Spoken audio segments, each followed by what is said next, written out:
Hello friends, welcome back to Cosmopolitan Cornbread. So today I'm bringing you into the kitchen for another home ec video. This is one of the educational learning type of series that I started back in January, put on pause while we were moving to Arkansas, and now we have started back up. And so today we are going to start talking about food related items, and we're going to make our first recipe for this series. So today we're going to start by talking about eggs. Eggs are a wonderful food. They are rich in vitamin D. They're actually one of the very few foods that actually contain vitamin D. They're high in protein. They're relatively inexpensive. Not to mention you can use them all sorts of ways. One large egg has about 78 calories, 6 grams of protein, and 5 grams of fat. It also has 6% of your daily value of folate, 7% of phosphorus, 8% of vitamin A, 14% of vitamin B5, 20% of vitamin B2, 23% of vitamin B12, and 28% of your selenium.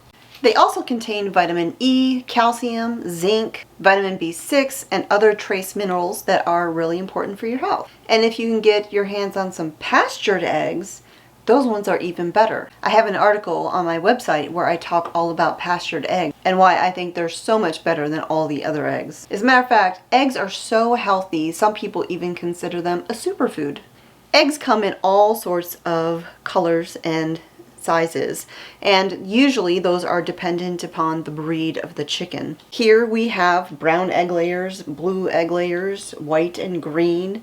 We have a variety here on our homestead, and I kind of like seeing that in my egg basket or bowl. Now, if you're ever doing a recipe that requires eggs in it, usually it's calling for a large egg unless it specifies otherwise. Occasionally you'll see a recipe that calls for a medium-sized egg or a jumbo or extra large size egg, but generally any recipe that calls for eggs is going to want a large egg. If you are ever measuring eggs by cups, 5 large eggs are going to equal right about 1 cup. But if you have the jumbo extra large eggs, you only need 4 of those because one of those is 1/4 of a cup. Now, raw eggs can rarely be contaminated with something called salmonella, and it is the culprit for many people getting food poisoning. But part of the reason for that is an egg's shell, even though you can't really tell, it's actually porous. Now, when a chicken lays an egg, the last thing that her body does as it is being formed is it puts a coating on the egg that actually protects it, called a bloom or a cuticle. That special coating that the chicken's body creates protects the egg, the inside of the egg, from contaminants and germs and things that could get inside. But if that coating gets damaged or removed, then the shell itself is vulnerable to the attacks of wayward things coming through, like salmonella. That is why when I collect eggs from my chickens, I don't actually wash them until right before I use them, because washing and scrubbing the eggs removes that bloom, that protective coating from the eggs. I just use some warm water and a sponge. The water that you wash the eggs with should be at least 20 degrees warmer than the egg, because if you use cold water, what happens is the contents inside the egg contract and it could actually pull in bacteria that's on the egg. So you always use warm water when you're washing them.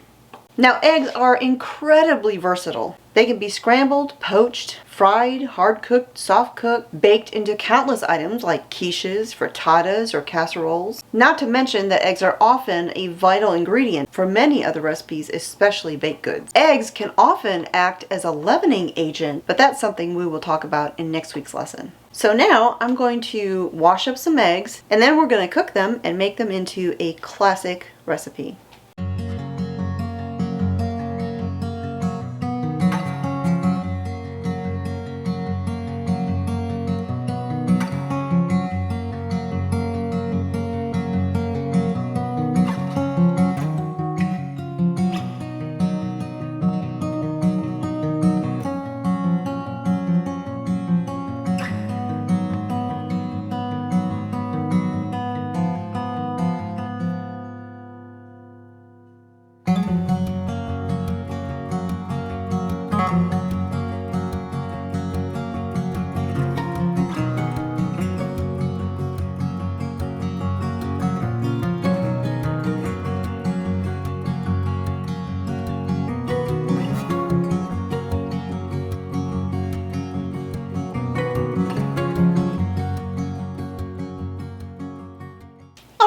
My eggs are washed. Now, of course, if you have store-bought eggs, you don't have to wash them.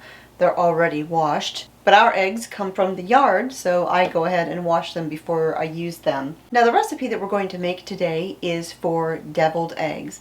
And there's many different kinds of deviled egg recipes out there. I'm just going to make a classic deviled egg recipe. And when you're making deviled eggs, you're going to need hard-boiled or hard-cooked eggs.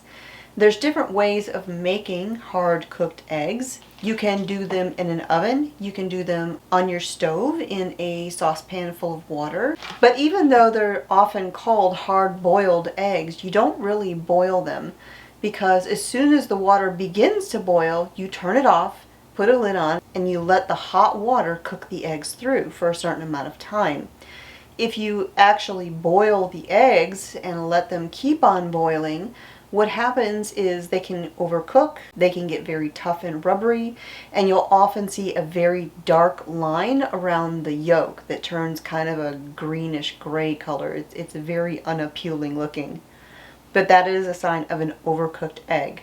Now, the only negative aspect to fresh eggs straight from the chickens is that they're very hard to peel when they're hard cooked. But cooking them in my Instant Pot, which is a pressure cooker, makes them a little bit easier to peel. Not always perfect, but a lot easier. Now, a pressure cooker is simply a device that cooks under pressure. The lid has a gasket inside that seals the air, and as the inside heats up, it builds up pressure, just like when you're blowing up a balloon.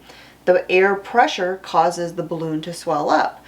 Well, the air in the pressure cooker can't escape, and so the pressure builds up. And that pressure does two things.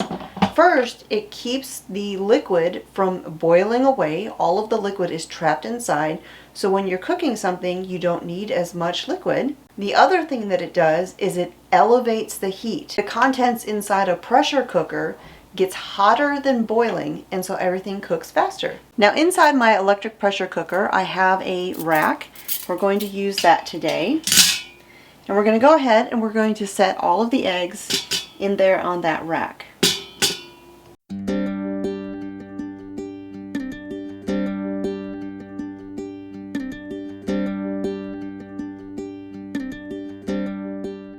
We're going to press the manual button, and we're going to set this to 4 minutes.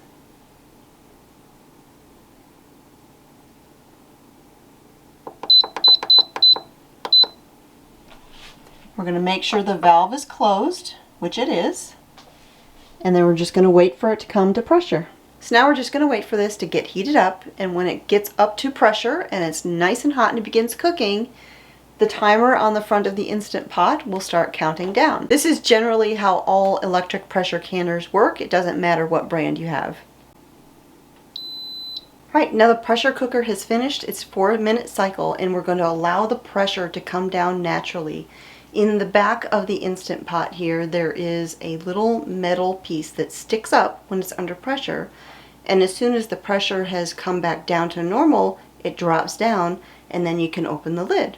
Alright, so I've got a nice big bowl of cold water right here, and I want it to be really cold, but I didn't have any ice made, so I went ahead and I grabbed one of my little freezer packs. It's clean, and so I'm just going to stick it down there in the water to make that good and cold. You remember earlier when I talked about when you were washing eggs, how you want the water to be warmer than the egg so it doesn't contract the egg and draw in any bacteria. So in the same sense, this time we're going to use that to our advantage, and we're going to take the hot eggs, put them in the cold water, which will cause the egg inside to contract and make it a little bit easier to peel. Farm fresh eggs are never super easy, but this is the easiest way I have found to do them.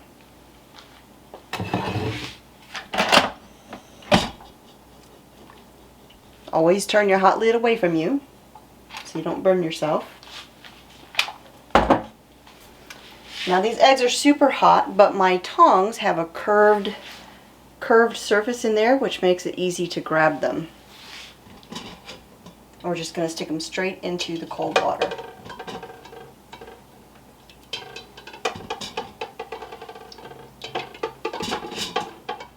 This will cause the inside of the eggs to contract like we were just talking about, but also make them cool enough to handle so that we can peel them. Alright, so to peel the egg, I'm just going to take one of the eggs. I'm going to crack it on a hard surface, which would be the edge of my sink right here. And get that little crack right there. And then I want the entire shell to be cracked. So I'm just going to set it down. Let's see if we can turn this so you can see. I'm going to set it on the surface and I'm going to roll it and rock it back and forth so that the whole shell is cracked. This makes it easier to get off of the egg. Like that. Then, starting at the fat end of the egg, because that's where the air pocket is inside, I grab a hold of that and I start peeling it off. And doing this in the cold water actually makes it easier because the water will get in between the membrane and the egg and help it pull away.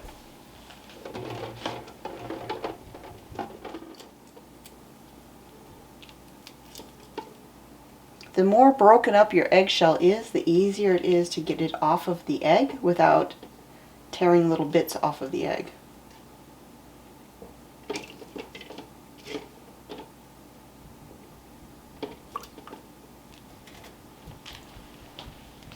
And there you go. One down, several more to go. Alright, so all of the eggs have been peeled. Now, like I said, farm fresh eggs can be really difficult to get the shell off without damaging the surface. Most of them came out pretty well. You can kind of see that here. Some of them, not so much. But that's okay. It's still edible. It doesn't matter how it looks. So I went and gathered all of the supplies that I need for making this recipe. I have some salt, some dry mustard, some paprika, black pepper, mayonnaise. I have my measuring spoons, a measuring cup. Then I have a spoon, my little offset spatula, a whisk, a mixing bowl, and then a cutting board and a sharp knife. I'll also need some pickle relish, but it's in the refrigerator and I don't need it quite yet. Alright, so the first thing that I'm going to do, let's see if we can bring you down here just a little bit. The first thing I'm going to do is I'm going to need 6 of my eggs. The rest of them will just be extras. But I'm going to take one of my eggs and I'm going to cut it in half the long way.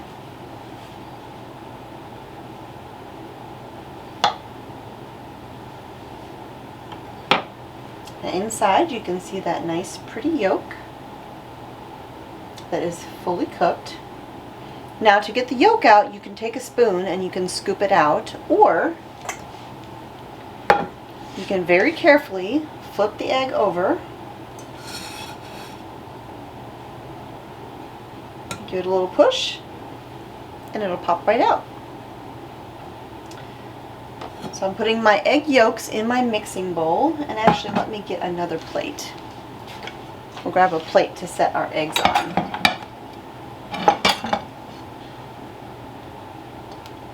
Okay.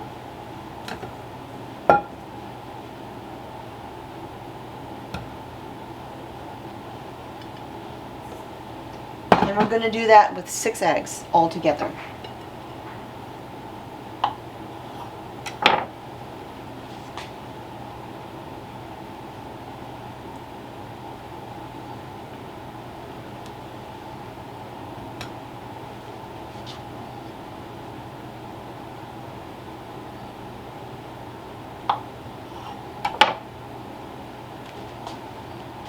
Now for the egg yolks. Now these egg yolks are solid, as you can see here, and we want to break this up just a little bit to make it easier when it comes time to mix all of the ingredients together.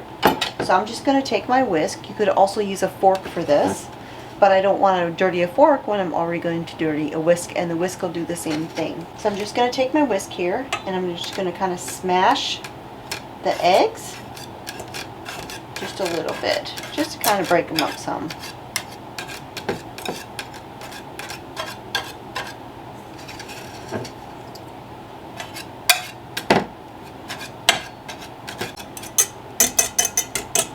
Okay, we're going to set that aside for just a minute. Now to the egg mixture, we're going to add in a half of a cup of mayonnaise.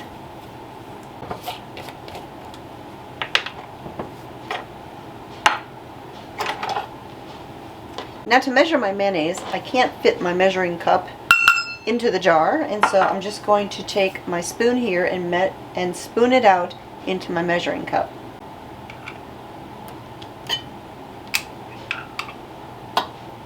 You want to kind of press it down in there to fill in all the air spaces. That way you know you're actually getting a whole half of a cup.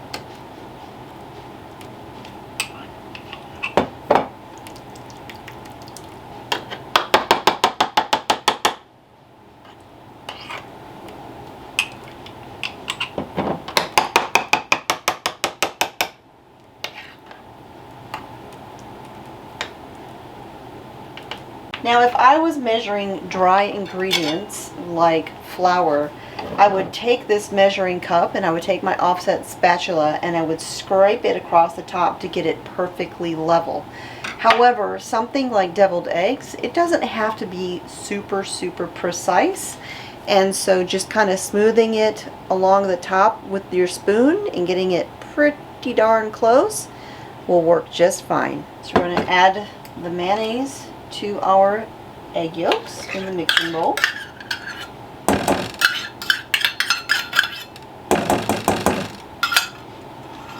Next, we're going to add in some seasonings. We're going to add a half a teaspoon of dry mustard,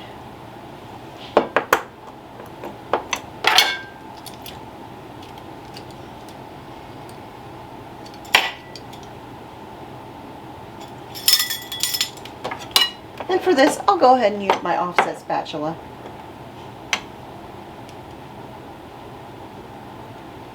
Half a teaspoon.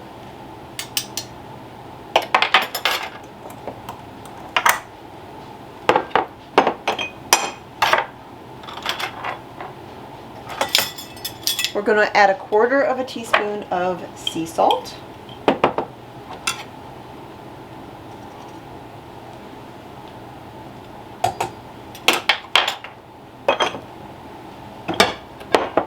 This recipe calls for a quarter of a teaspoon of ground black pepper, but it's kind of hard to measure when it's coming out of this. Now, if you do have a jar of pepper, of course you can measure it, but I'm just going to give it a couple of grinds, and this is really just to taste. If you like lots of pepper, you add more. If you don't add as much, or omit it altogether if you don't like black pepper.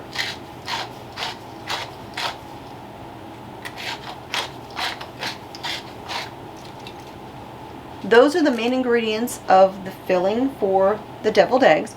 So I'm going to go ahead and mix these together now with my whisk until everything is nice and smooth.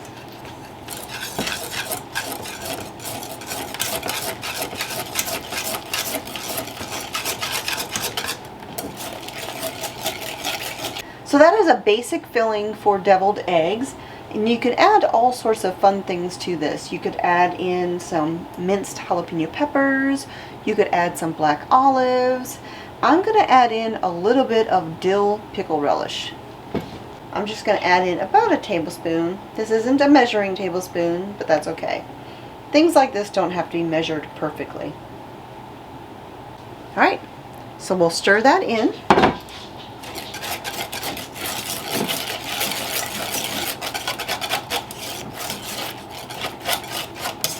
Now the challenging part can be getting the filling from this bowl into these eggs without making a great big mess. There's a couple different ways you can do it. You can probably hear my dogs shaking over in the other room. One way to do it is with spoons.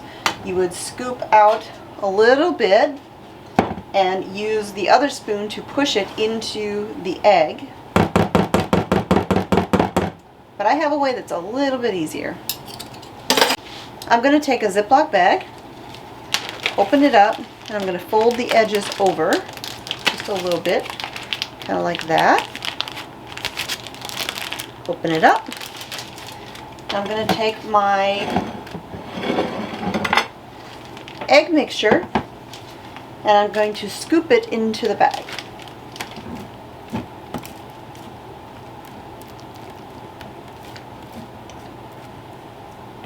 And this tool, this utensil that I'm using here is called a spoonula. It's kind of a cross between a spoon and a rubber spatula.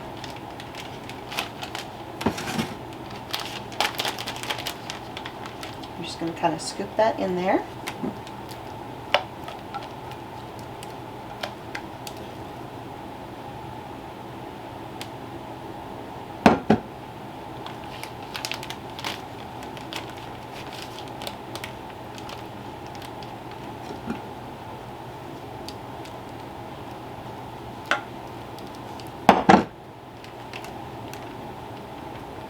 And the reason I fold the top of the bag over is so that the zipper part isn't getting egg in it, because it can get a little bit messy when you're scooping this in sometimes.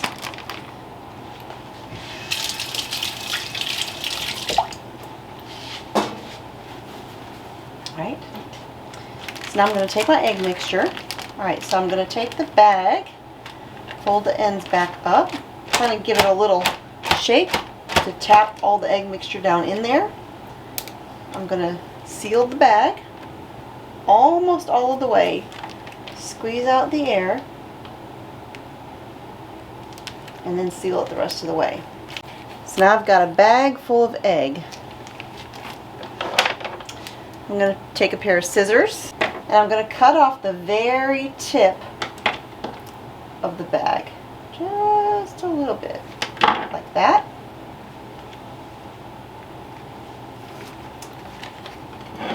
Then I'm going to take my eggs and I'm going to squeeze the egg mixture down to that hole.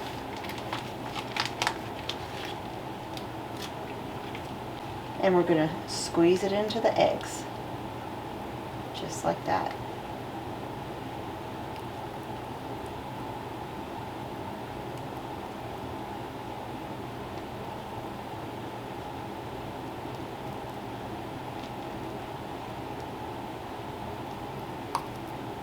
And now for the final touch, I'm going to take some paprika and I'm just going to sprinkle it over the top of the eggs. I'm just going to grab my spoon, get a little bit out.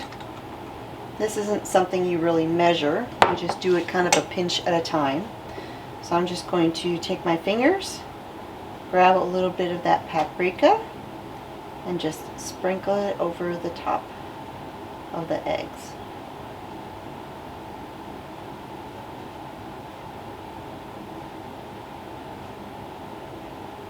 You could also, if you wanted to, take your measuring spoon full of paprika and just very gently tap it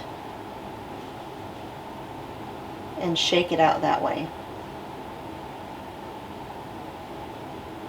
And there you go. Classic deviled eggs. So I hope you enjoyed joining me here in the kitchen to learn a little bit more about eggs and to make a very simple egg recipe. Next week, we're going to be learning all about leavening and how eggs can play a role in that as well. If you would like to make this recipe, I will put a link to it down below in the video description, as well as a link to where you can find this video on my website, along with a text version of the egg information that I shared today. Thanks for joining me here again in the Homestead Kitchen. My name is Constance from Cosmopolitan Cornbread, and I'll talk to you all next time.